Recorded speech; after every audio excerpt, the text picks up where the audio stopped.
যারা বাংলাদেশে ভোটার আছেন তাদের উদ্দেশ্যে বলছি, যারা এই অবৈধভাবে এই ইলেকশন নির্বাচনটা দিয়েছেন, তাদের তাদেরকে যে আপনারা ভোট দিতে যাবেন, কেন যাবেন, কোন উদ্দেশ্যে যাবেন?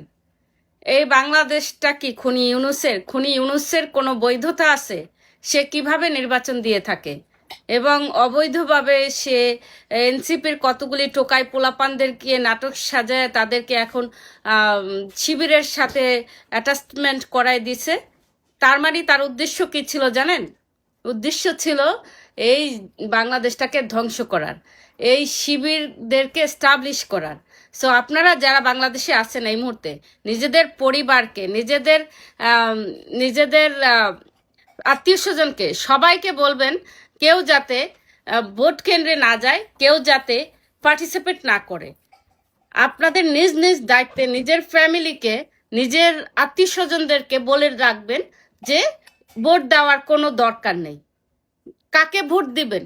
আপনারা যাকে সাপোর্ট করেন সে তো এখানে পার্টিসিপেট করতেছে না, তাহলে আপনারা কাকে ভোট দিবেন এই অবৈধভাবে, অবৈধ সরকারের? সো আমি আশা করছি আপনারা কেউ ভোট কেন্দ্রে যাবেন না দয়া করে, এবং এই খুনি সরকারকে আপনারা উইন হইতে দিবেন না। কারণ উনি যে কাজগুলি করতেছে, ওনার এগুলি সমস্ত কিছু প্ল্যান মোতাবেক হচ্ছে। সো ওনার প্ল্যানটাকে সাকসেস করার জন্য আমাদের কোনো হ্যান্ড দেওয়ার দরকার নাই। উনি অটোমেটিকলি এমনিও সাকসেস করবে, অমনেও করবে। কারণ উনি তো যেটা ওনার প্ল্যান মোতাবেক যেটা করণীয় সেটা সে আমি ভোট না দিলেও সে করবে এবং ভোট দিলেও সে করবে। কিন্তু ওনাকে যদি আপনারা ভোট দিয়ে আপনাদের নিজেদের ক্ষতি ডেকে নিয়ে আসেন, তাহলে লাভ হলো কি?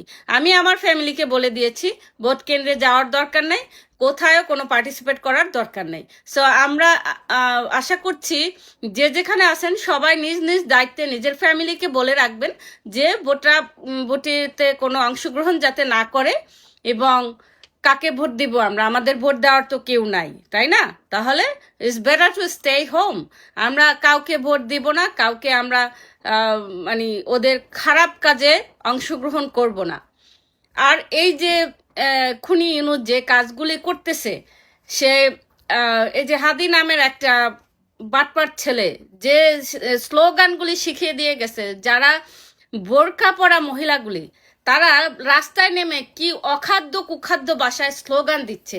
এটাকে কি ইসলাম সাপোর্ট করে? ইসলামে কি আছে যে বাজে ভাষায় স্লোগান দেওয়া, বাজে ভাষায় এটা ছিঁড়ে ফেলবো, এটা ছিঁড়ে ফেলবো, এটা কি কোনো হাদিসের কথা, কোনো কোরআনের কথা? তাহলে ও তো শিবিরের লোক, তা ওরা নাকি ইসলাম প্রচার করবে। তার মানে কি? তার মানে এরা হলো মানে ভেষ ধরে ইসলামের নামে সন্ত্রাসীগিরি করতেছে। সো এদেরকে কেউ সাপোর্ট করবেন না।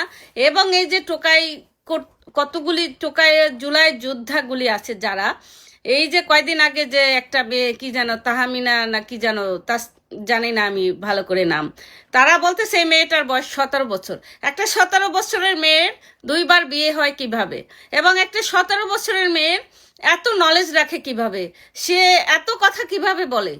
সে যে কথাগুলি বলে সেটা তো তার তো এজ না হইলেও 30-এর উপরে হওয়ার কথা।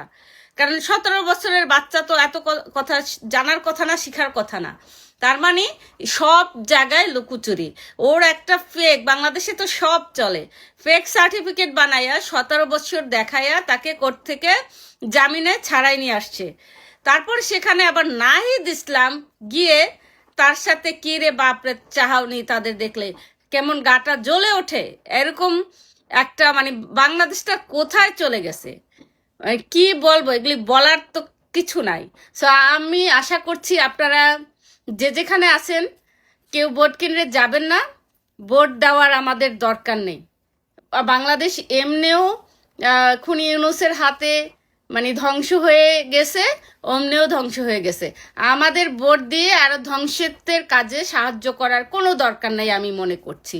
সো সবাই ভালো থাকবেন এবং নিজ নিজ দায়িত্বে, নিজের দেশকে বাঁচানোর দায়িত্বে আপনারা কেউ ভোট কেন্দ্রে যাবেন না, ভোট দেওয়ার দরকার নাই। ধন্যবাদ সবাইকে।